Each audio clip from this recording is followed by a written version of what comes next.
वो बघेल कहता है कि क्या वहाँ पे कोई पत्थर चल गए थे, ईंटें चल गई थी, क्या वहाँ पे पीएम पे हमला हो गया था जो इसकी जान पे खतरा हो गया था। एक वो राजपूत है कांग्रेस का प्रवक्ता, वो कहता है वो तो वहाँ पे भीड़ नहीं थी इसलिए प्राइम मिनिस्टर बहाना बना के वापस चला गया। चन्नी ट्वीट करता है कल सरदार पटेल को कोट करते हुए कि जिन्हें जान की चिंता हो उन्हें वो देश के पद नहीं संभालने चाहिए। वो फिर उदयराज बकवास कर रहा है कि बालकोट मोदी ने खुद करवाया था। कांग्रेस के एक नेता हैं झारखंड के, उन्होंने ये कहा कि अगर अपने ही देश में इतना डर लग रहा है तो पाकिस्तान चले जाओ। इस तरीके का बयान उन्होंने हाल ही फिलहाल में दिया। ये उसको क्यों नहीं कहते नसरुद्दीन शाह को, ये जावेद अख्तर को? जब वो कहते हैं कि हमें इस देश में डर लग रहा है तो उनको ये नेता कांग्रेस के क्यों नहीं कहते कि पाकिस्तान चले जाओ? ये तो यहाँ पाकिस्तान बनाने पे उतारू है। सपना है पंजाब चीफ मिनिस्टर का, नहीं, इसका सपना पंजाब चीफ मिनिस्टर का नहीं है। इसका तो सपना ये है कि मैं पंजाब को पाकिस्तान में मिला दूं। ये लोग मुर्दा फरोशी करने वाले लोग हैं। मेरा ये मानना है मोदी जी, गांधीवाद से देश नहीं चल सकता। ऐसे देशद्रोहियों के लिए एक सख्त नीति लेकर के इन्हें बंद करिए अंदर। ये तो जब मोदी चीफ मिनिस्टर थे गुजरात के अंदर, तब से ये साजिशें चल रही है। ये साजिश केवल मोदी जी के खिलाफ नहीं है, ये साजिश केवल बीजेपी सरकार के खिलाफ नहीं है। ये पूरी साजिश इस बात पे केंद्रित है कि भारत को एक मजबूत, सशक्त, आत्मनिर्भर देश ना बनने दिया जाए। नमस्कार, आप देख रहे हैं वो न्यूज़ हिंदी और मैं हूं आपके साथ आयुषी श्रीवास्तव। पंजाब के फ्लाईओवर पर प्रधानमंत्री नरेंद्र मोदी का काफिला करीब 20 मिनट तक रुका रहा। उसके बाद से कांग्रेस पूरी तरीके से फंसती हुई नजर आ रही है। बीजेपी कांग्रेस को आड़े हाथों ले रही है। आपको बता दें, जो अब नया बयान आया है, चरणजीत सिंह चन्नी जो पंजाब के मुख्यमंत्री है, उनका जो नया बयान आया है, उन्होंने कहा है कि प्रियंका गांधी को उन्होंने पहले ही इस पूरे मामले से अवगत कराया था। अब इस पर सवाल खड़े कर रही है बीजेपी ये कह रही है कि क्या प्रियंका गांधी को इस पूरे मामले की जानकारी क्या पहले से थी। इसी मुद्दे पर हमारे साथ ज्यादा बातचीत करने के लिए प्रोफेसर कपिल जी मौजूद है। सर, बहुत बहुत शुक्रिया चैनल के साथ जुड़ने के लिए। सर, सबसे पहले मैं उस बयान से शुरू करती हूँ जो आज का हाल फिलहाल का बयान है कि प्रियंका गांधी को पूरा मामला बताया गया था। इसको लेकर आप देखिए, ऐसा है कि जब कोई साजिश होती है और वो बाहर आ जाती है तो उस साजिश को छुपाने के लिए फिर एक के बाद एक झूठ बोले जाते हैं और फिर गलती की जाती है। अब चन्नी ने जो है, मैं समझता हूँ कांग्रेस के हिसाब से एक बहुत बड़ा अपराध कर दिया, क्योंकि जो गुप्त रूप से एक कांग्रेस की इंस्ट्रक्शंस थी सारे चीफ मिनिस्टर्स को कि प्राइम मिनिस्टर की सिक्योरिटी को लेकर के जो भी कुछ होता है उसकी सारी खबर कांग्रेस को मिलनी चाहिए और प्रियंका गांधी उसे कोऑर्डिनेट करेंगी, वो गुप्त बात चन्नी ने बाहर लीक आउट कर दी इसके अंदर। और ये अब साफ हो गया है कि जैसे यूपीए के काल में सारी गुप्त फाइलें जो हैं वो 10 जनपद जाया करती थी, साफ, तो छुपी हुई बात ही नहीं है। हालांकि मौनी बाबा कुछ बोलते नहीं थे उस पर। तो उसी तरीके से अब ये जो नए तरीके हथकंडे कांग्रेस ने अपनाए हैं, तो इनमें इलाके बांट रखे हैं अपने अपने कि ये चीज़ सोनिया गांधी पे जाएगी, ये चीज़ राहुल पे जाएगी, ये चीज़ इस पे प्रियंका पे जाएगी, कि परिवार जो है वो पूरा कंट्रोल अपने पारिवारिक दासों के ऊपर रखे रहे और पारिवारिक दास उनको रिपोर्ट करते रहे।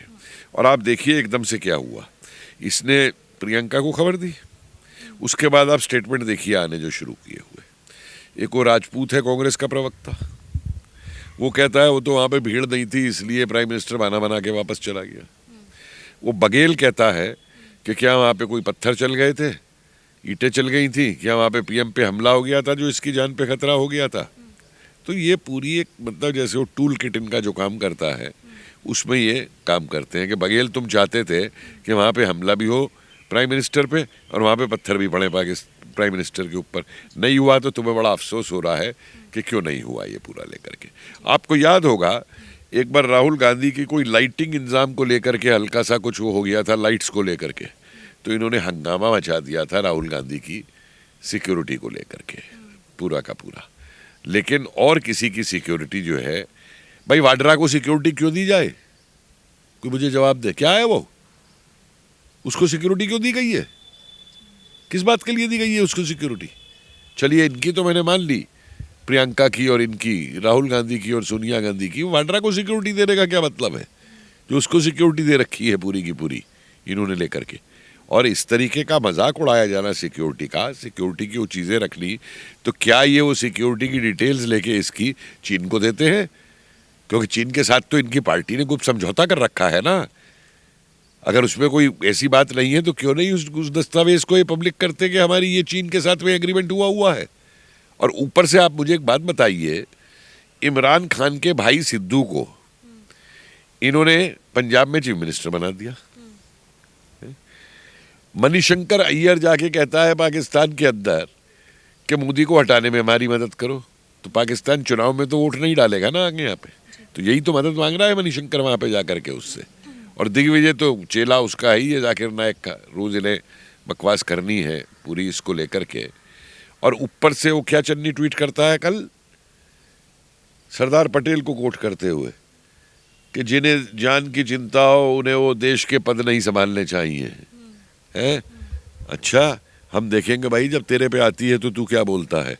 जिस दिन तेरी सिक्योरिटी में ब्रीच होता है, उधर आपने पंजाब के अफसरों को मना कर देना, जो दिल्ली के अंदर इनकी वो गाड़ियां घूमती है ना पंजाब का, जब कोई मिनिस्टर आता है तो आगे वो जो पंजाब के पायलट चलते हैं किस तरीके का व्यवहार करते हैं पब्लिक से दिल्ली की, और लोगों को हटाने में और करने में जो करते हैं पूरा का पूरा, हटवा दे भाई फिर उनको पूरा का पूरा तो जो है।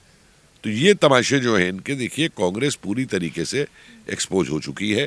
कांग्रेस के लिए इस समय राष्ट्रहित नाम की कोई चीज नहीं है, देश की सुरक्षा नाम की कोई, वो फिर उदयराज बकवास कर रहा है कि बालकोट मोदी ने खुद करवाया था, समझे आप। तो इनके लिए सिर्फ सत्ता की हवस है, सत्ता में आने की, कि देश जाए भाड़ में, इनके लिए देश की सुरक्षा जाए भाड़ में। आज वो संजय दीक्षित फिर बोल रहा है जिसने आर्मी चीफ को गुंडा बताया था, सड़क का गुंडा बताया था। तो ये इनके कारनामे हैं कांग्रेसियों के पूरे, और जनता के सामने आ चुके हैं। जनता ही इनको जवाब देगी, जनता जवाब दे रही है इनको, 2014 से जनता इनको जवाब दे रही है और जनता ही इनको और जवाब देगी। और आप देखिए ये कई चीजें हैं, एक तरफ कहती है, वो क्या स्टेटमेंट दिया था इसने प्रियंका ने, लड़की हूं पर लड़ सकती हूं। क्या कराया है लड़कियों को इसने कि 10-15 हज़ार बच्चियां स्कूल की इकट्ठी करा के कैरना के टाइम में उनका मैराथन करा रही है और वहां भगदड़ हो रही है। इस तरीके से लड़ाएगी तू हमारी बच्चियों को आगे ला करके मरवाने के लिए? अरे कम से कम हमारे इस देश की बच्चियों को तो छोड़ दो। तो इनका इससे कोई वो नहीं है, कोई जिए या मरे, ये लोग मुर्दा फरोशी करने वाले लोग हैं। मुर्दा फरोशी अवध के इलाकों में ये होता था कि जब कोई किसान मर जाता था तो ताल्लुकदार ये कहता था उसके बीवी से या बच्चों से या रिश्तेदारों से कि इस ज़मीन को अगर तुम्हें अपने पास रखना है तो मेरे को और नजराना दो। तो ताल्लुकदार चाहते थे कि जितने किसान मरे उतना उन्हें पैसा ज़्यादा मिलेगा। तो यही इनकी पूरी की पूरी वो है कि मुर्दा फरोशी करे आदमी, चाहे देशवासी मरते रहे चाहे कुछ होता रहे, ये उसका इनसे कोई मतलब नहीं। सिर्फ इनकी सत्ता इनको वापस मिलनी चाहिए, जो कि अब इनके लिए एक मुंगेरी लाल का सपना है। ये लाखों कोशिश करते रहे, कम से कम ये इस देश में अब सत्ता में वापस आने वाले नहीं हैं। सर देखा जाए वहाँ पर 20 मिनट काफिला रुका, हिंदुस्तान पाकिस्तान का जो बॉर्डर था वो करीब 30 किलोमीटर था। जो बातें उन्होंने बोली प्रधानमंत्री नरेंद्र मोदी ने कि मैं शुक्रिया अदा करना चाहता हूँ पंजाब के मुख्यमंत्री का कि मैं जिंदा वापस लौट आया, उस बात से क्या अंदाजा लगा, कितना अंदाजा लगाया सकता है कि कितना बड़ा खतरा? देखिए एक बड़ी सीधी बात लीजिए, मौसम खराब होता है तो रूट मांगा जाता है, दूसरा रूट कौन देता है? पंजाब की पुलिस देती है। रूट तय हो गया कि ये रूट होगा, उस रूट पे उन्हें वहां तक पहुंचने में कम से कम 1.5 घंटा लगेगा, 100 मील का रास्ता है, रूट तय हो चुका है, ठीक है, उस रूट पे वो चल दिए हैं। अब उस रूट पे वो चल दिए हैं और आगे उस रूट पे ऊपर अगर किसानों का प्रदर्शन हो रहा है तो क्या पुलिस को मालूम नहीं है? क्या पुलिस ने पीछे वायरलेस किया कि यहाँ प्रदर्शन चल रहा है और रूट रुका हुआ है, आप वहीं रुक जाइए पीछे? क्या इन्होंने ये किया? नहीं किया। क्या जो पंजाब पुलिस की भी गाड़ी इनको एस्कॉर्ट कर रही थी उस गाड़ी ने आगे टच किया, पूछा कि रास्ता क्लियर है या नहीं है? नहीं किया। ये क्या साबित करता है? जबकि प्रियंका को खबर दी जा रही है पूरी की पूरी सारी लेकर के, ये क्या साबित करता है? और वो तो देखिए ना, वो किश्ती भी मिली है वहां पे, और जो मैं बताया कि गुजरात के चीफ मिनिस्टर मेहता जो थे उनके हवाई जहाज को पाकिस्तानी हवाई जहाजों ने शूट किया था।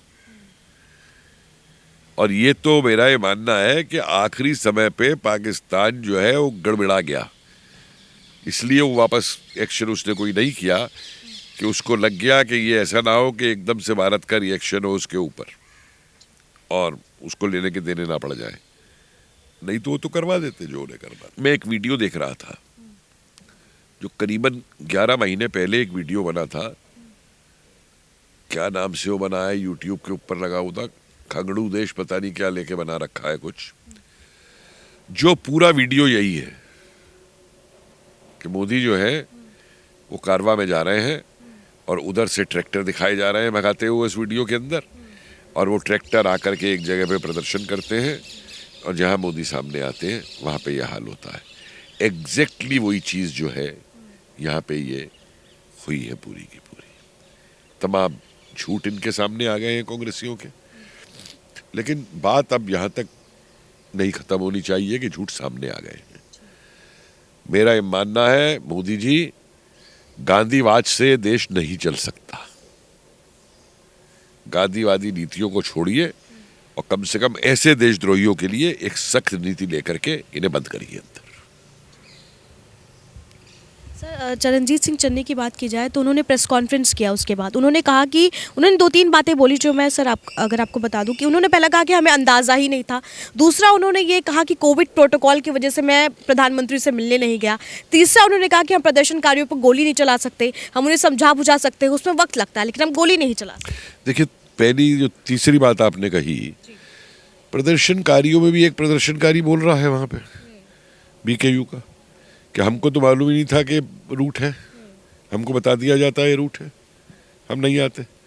और दूसरी तरफ आप ये देखिए कि 10-12 ट्रैक्टर वहाँ पहुँच कैसे गए एकदम, इतनी जल्दी में वही पहुँच सकते हैं जो इनको जो टाइम मिला 1-8 घंटे का लोगों को इकट्ठे करके वहाँ रुकवाने का। और पुलिस वालों ने उन्हें रोकने की क्या कोशिश की। अरे भाई, गोली चलाने को कौन कह रहा है? किसानों को तो केंद्र सरकार ने बहुत झेला है भाई। ये तो चाहते थे कि किसानों पे गोली चले दिल्ली के आसपास और हंगामा हो, जो मुर्दा फरोशी की मैं बात कर रहा हूँ, वो नहीं हुई। और उसके बाद बैठ कर के वो भी वीडियो आपके सामने है, जो पुलिस वाले चाय पी रहे हैं और प्रदर्शनकारियों के साथ उनका मेल मिलाप चल रहा है, वो भी आपके सामने। और ये मत भूलिए इसके साथ साथ कि डीजीपी का पद देने के लिए पंजाब में पीछे कितनी राड़ हुई थी सिद्धू और इनके और इन लोगों के बीच में लेकर के पूरी की पूरी। तो ये एक पंजाब पुलिस को भी बदनाम करने का इनका एक तरीका है। एक अच्छी पुलिस फोर्स है, उस फोर्स को ये बदनाम करवाना चाहते हैं अपने राजनीतिक स्वार्थ के लिए, और वो कर रहे हैं। सर, कांग्रेस के एक नेता हैं झारखंड के, उन्होंने ये कहा कि अगर अपने ही देश में इतना डर लग रहा है तो पाकिस्तान चले जाओ। इस तरीके का बयान उन्होंने हाल ही फिलहाल में दिया। ये उसको क्यों नहीं कहते नसरुद्दीन शाह को, ये जावेद अख्तर को? जब वो कहते हैं कि हमें इस देश में डर लग रहा है, तो उनको ये नेता कांग्रेस के क्यों नहीं कहते कि पाकिस्तान चले जाओ? और ये कांग्रेसी नेता, एक बात सुन ले, ये हमारी प्रधानमंत्री में ही गुर्दा था जिसमें डर नहीं था और जो सारे रिस्क लेकर के शरीफ के यहाँ पहुंच गया था पाकिस्तान के अंदर अपनी सारी सिक्योरिटी को ताक के रख करके। तुम्हारे एक कांग्रेसी के अंदर गट्स हैं इतने, तुम्हारा ये राहुल, ये प्रियंका बिना एक सिक्योरिटी गार्ड के बाहर निकल सकते हैं घर से ही अपने? किसकी बात कर रहे हो तुम कि अपने देश में ही डर लगता है? जो मुंह में आए मतलब मैं इनके लिए अभद्र भाषा इस्तेमाल नहीं करना चाहता, लेकिन इन लोगों के वो मुंह के अंदर जो है ना, कोविड हो गया है। कोई ऐसा टीका बनना चाहिए जो इनके मुंह में जो कोविड हुआ है उसको ठीक करे पूरा लेकर के इसके अंदर, कि जो चाहे बकवास कर दी कि अपने देश में ही डर लग रहा है। अरे तुम कांग्रेसी अब इसे अपना देश समझते हो? अपना देश समझते हो तो टर्की में जाके अपने ऑफिस क्यों खोलते हो जब टर्की भारत के खिलाफ स्टेटमेंट देता है? जिनपिन के एम्बेसडर से मिलने क्यों जाते हो गलवान और उस समय के ऊपर? क्यों जिनपिन की पैठ करते हो? क्यों उनके साथ में एग्रीमेंट करते हो? क्यों विदेशों में जाकर के इस देश की बदनामी करते हो, भाषण देते हो? इनके भाषण सुने हैं आपने? ये तो यहां पाकिस्तान बनाने पे उतारू है, क्योंकि इनके तो वो जो थे वो नाना चाचा नेहरू, उन्होंने तो कहा था I am Hindu by accident. तो ये तो लगे हुए उन कामों के अंदर, करते रहे अपने उन कामों को जो उन्हें करना है पूरा का पूरा। सर आपको लगता है कांग्रेस की सोची समझी साजिश थी चुनाव से पहले, क्या मारने की साजिश की गई थी? देखिए, ये साजिश अभी की नहीं है। आपको याद होगा कि एक बार पहले भी पटना के अंदर बॉम्ब ब्लास्ट हुए थे मोदी जी की रैली से पहले। लोग भूल जाते हैं, मैं थोड़ा याद रखता हूँ इन चीज़ों को। वो उस समय भी हुआ था। तो ये तो दिन से पहले दिन से जब सरकार बदली है और मोदी आए हैं, और तब से ही नहीं, ये तो जब मोदी चीफ मिनिस्टर थे गुजरात के अंदर, तब से ये साजिशें चल रही है। क्या वो पन्नू सरदार जी है वो वहाँ बैठा हुआ कि जो मोदी को मारेगा मैं इतना इनाम दूंगा? पब्लिक को ये चीज़ें याद रखनी चाहिए। ये सब उसका एक पार्ट है, ये कड़ियाँ हैं, इन कड़ियों को जोड़ना पड़ता है। हम इतिहासकार फिर यही देखते हैं ना, पूरे कड़ियों को जोड़ते हैं हम कि क्या क्या किस समय पे हो रहा है। हम भूलते नहीं हैं आसानी से इन चीज़ों को, और ये साजिश चलती रहेगी। मैं आपको बताऊं, जब तक भारत एक सशक्त देश के रूप में उभरता रहेगा, ये साजिशें भारत को रोकने के लिए चलती रहेगी। ये साजिश केवल मोदी जी के खिलाफ नहीं है, ये साजिश केवल बीजेपी सरकार के खिलाफ नहीं है। ये पूरी साजिश इस बात पे केंद्रित है कि भारत को एक मजबूत, सशक्त, आत्मनिर्भर देश ना बनने दिया जाए। लेकिन सर क्या आपको लगता है कि आज के टाइम में अपने हिंदुस्तान में अपना ही प्रधानमंत्री सुरक्षित नहीं है? नहीं, प्रधानमंत्री सुरक्षित है। देखिए, अगर प्रधानमंत्री सुरक्षित नहीं होते तो शायद बहुत बड़ा हादसा हो गया होता। इसको उनका जो कमांडो फोर्स है उसकी वो कहिए, और खुद प्रधानमंत्री की अपनी भी दिलेरी कहिए, क्योंकि और कोई प्रधानमंत्री होता तो वो हेलीकॉप्टर अगर नहीं उड़ सकता था, मौसम खराब था, तो पूरा अपना प्रोग्राम कैंसिल कर देता है। इन्होंने फिर भी 2 घंटे का टाइम निकाला। 2 घंटे में तो वहाँ से मीटिंग पूरी करके चले भी आते, तो 2 घंटे और 2 घंटे आने जाने का टाइम निकाला। तो इसका मतलब प्रधानमंत्री पूरी अपनी दिलेरी और उसके साथ गए थे। ये भी उन्हें बता दीजिएगा जो कहते हैं कि प्रधानमंत्री को अपने देश में डर लगता है। अगर डर लगता होता तो वो रूट चेंज करके बाय रोड जाना तय नहीं करते। ये उस बेवकूफ़ को समझा दीजिएगा जो ये कहता है कि अपने देश में डर लगता है। तो इसलिए मैं ये मानता हूँ कि एक घटना घटी है, अपराधी घटना है। मैं दुखद नहीं है, अपराधी घटना कहूँगा। माफ़ी से इस पे काम नहीं चलेगा। और आप देखिए ना किस तरीके से वो जो पुलिस वाला है भटिंडा का एसएसपी, उसने किस तरीके से साफ कह दिया कि मेरी जिम्मेवारी तो सिर्फ भटिंडा तक थी, मेरी जिम्मेवारी फिरोजपुर पे नहीं थी आगे, वो तो अगले वाले एसएसपी की थी। तो ये तो खुद सामने आ रहा है कि पुलिस ने क्या रोल वहाँ पर निभाया है। और माफ़ कीजिएगा, पुलिस अपने उस पर रोल नहीं निभाती जब तक कि पुलिस को डायरेक्ट ऊपर से रोल जो है उनका होम मिनिस्टर या उनका चीफ मिनिस्टर जो है कोई आदेश नहीं देता है। सर एक आखिरी सवाल ये चलती हूँ कि नवजोत सिंह सिद्धू जो पंजाब का मुख्यमंत्री का सपना सजोए बैठे हुए हैं, उन्होंने कहा, पहला उनका दो बयान है। पहले उन्होंने कहा कि अगर 20 मिनट काफिला रुक भी गया तो इतनी बड़ी दिक्कत क्या हो गई, और दूसरा उन्होंने कहा कि पीएम है तो ड्रामा तो होगा ही। ऐसा है कि वो खुद इतना बड़ा ड्रामेबाज हो गया है, वो कपिल शर्मा के शो में आ करके, तो उससे बड़ा ड्रामेबाज तो इस समय मुझे कोई दिखाई नहीं देता देश में। एक आध और है, एक वो संजय राउत है, वो भी अच्छा ड्रामा करता है, एक वो नवाब मलिक है, और एक ये तीसरा ड्रामेबाज है। तो और ये समझता है कि राजनीति और ज़िंदगी जो है वो भी एक कॉमेडी है इसके लिए, और ये ड्रामा करता रहेगा। तो ये ड्रामा करता रहे। सिद्धू में उस दिन, अरे ये छोड़िए, इसकी बीवी ने उस समय क्या कहा था जब वो रेलवे लाइन के ऊपर 100 लोग मर गए थे इनकी पंजाब के अंदर, वो कौन सा रामलीला थी या क्या था, जब उस समय वो ट्रेन निकल के गई थी और वहाँ मारे गए थे, तब इन्होंने क्या वक्तव्य दिए थे, समझे? तो ये और जहाँ तक इनका सपना है पंजाब चीफ मिनिस्टर का, नहीं, इसका सपना पंजाब चीफ मिनिस्टर का नहीं है। इसका तो सपना ये है कि मैं पंजाब को पाकिस्तान में मिला दूं और मैं वहाँ का चीफ मिनिस्टर बन जाऊं। ये है इसका सपना। तभी तो गुणगान करता है इमरान खान के रोज जो है देख करके। ये इनका हाल है। लेकिन बस हमें विश्वास यही है कि हमारी युवा पीढ़ी इनको जवाब दे रही है और जवाब देगी और जवाब देगी। आने वाले समय में पंजाब में चुनाव भी है, क्या लगता है सर प्रधानमंत्री नरेंद्र मोदी दोबारा जाएंगे वहाँ पर, रैलियाँ करेंगे वहाँ पर? बिल्कुल जाएंगे, ये उनको बता दीजिएगा जो कहते हैं अपने देश में डर लगता है कि प्रधानमंत्री जाएंगे, एक रैली नहीं करेंगे, 10 रैली करेंगे पंजाब के अंदर। हिम्मत हो इनमें तो रोक सके। और इंडिया की सिक्योरिटी एजेंसीज जो है ना, उनको भी इतना अंडर एस्टिमेट ना करें, इतना अंडर एस्टिमेट ना करें। हाँ, ये होगा कि अब पंजाब पुलिस पे भरोसा नहीं रखा जाएगा, अपने तरीके से उनकी सुरक्षा होगी और वो जाएंगे और भाषण देंगे और रैली में पब्लिक भी आएगी। आप देखिए क्या होता है।